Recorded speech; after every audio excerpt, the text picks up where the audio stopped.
Anxious thoughts are your brain's attempt to protect you by imagining worst-case scenarios, often starting with "what if" and feeling very real.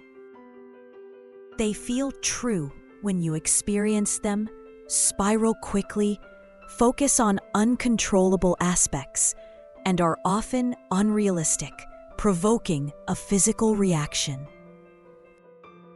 Step 1. Notice when you're thinking anxiously. Signs include heart racing, tension, repetitive worries, and disaster planning. Step 2. Write it down.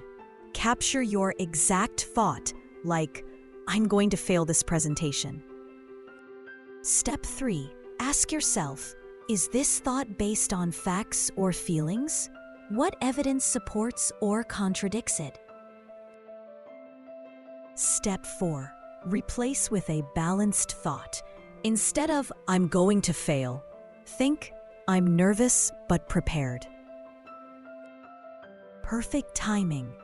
Use this technique early in anxiety spirals when you have time to think and for specific worries. Pro tips: practice when calm, keep a thought journal, avoid eliminating all anxiety, and seek help if it consumes your day. Quick reference: stop, write down the thought, question its validity, replace it with a balanced thought, and move into action. Don't forget to subscribe, like, and share.